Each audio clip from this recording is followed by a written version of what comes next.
Hi, everybody. It is September the 6th. Today is Sunday, and so I was in church this morning. Really good sermon. I loved it so much, and it really has stuck with me all day thinking about it. Even though, not that it doesn't apply to me, it did, but I I couldn't quite. Let me tell you. So it was all about in Matthew. We're going through Matthew. I love expositional um, preaching on a book. I love it. Just go through and teach. I love that. And that's what we're doing right now. So we're up to Matthew 5.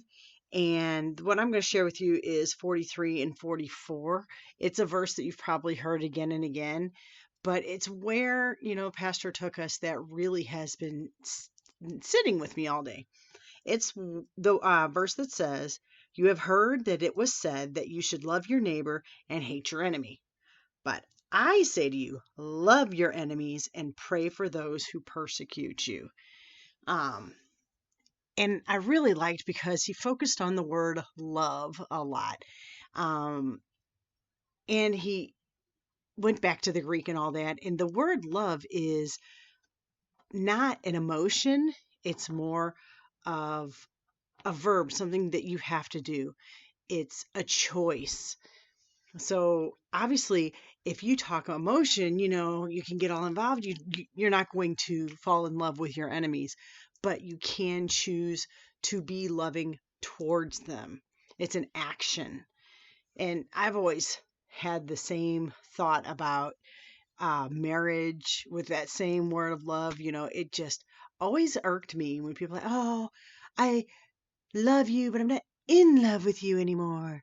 And it's like, that's just a choice that you're making. And I know that's a very blanketed statement, but it's like, I'm sorry, every day I make a choice to love my husband because, I'm sorry. Not every day am I like, "Oh, I am so, you know, in love with you," because there's sometimes he's not very lovable. But the same thing, at least with my husband, I can see why I should make that choice. But my enemies, that's tougher. And I think one of the reasons this is sticking with me so far, even when I get to what my pastor told us to do with it, which made me kind of go back, is there are so many people out there. If you disagree with them, you are their enemy. We've lost the ability to talk and converse and argue sides without getting personal and emotional about what we're doing. It's all about emotions. And so it's like, obviously, you hate me because you disagree with me. Well, no. Or you are a bigot because you disagree with me. Well, no.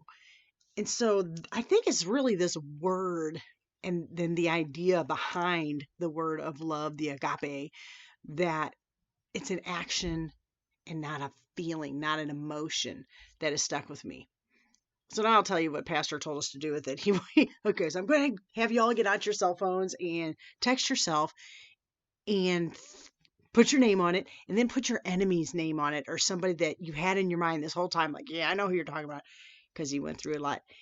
And I think the reason I said that this, not that it doesn't apply to me, I'm sure it will at some point, or it has at some point, but all through sermon, I'm like, nobody came to my mind. I can't think of anybody like that I work with in my family that I'm like, "Oh, I hate them," or, "They're my enemy and I wish them evil." And I couldn't think of it. But then another tangent I went on are some people who have lost loved ones to drunk drivers, or people who have murdered them and they just got in the crosshairs, or even on purpose. And they'll be at like the sentencing and they'll forgive them. And I've always been in awe of that kind of love. I mean, and that's exactly what Jesus was talking about. That kind of love, to be at somebody who has, hurt you specifically, and you have to love them still. Which, Jesus, as, Pastor said too, Jesus showed this. He's on the cross and he said, "Forgive them, they know not what they do." So he proved that really was what he was talking about in that verse. I mean, he brought Judas to the table, even though he knew what his true intentions were. So it's tough. That's probably, I can't imagine. He said love your neighbor as yourself, but loving your enemies and praying for them, that is. ugh.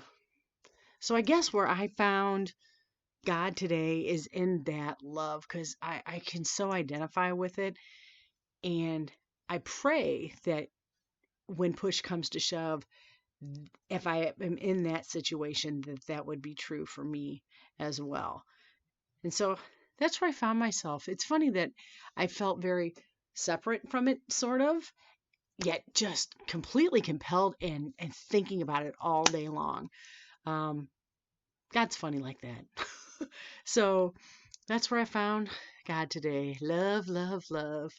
And I don't know where you are, if you have somebody that you need to love in spite of them being your enemy, or if you're good and in a good spot, but it's just a good thing to think about. God is there with you. And so look for him. He wants you to.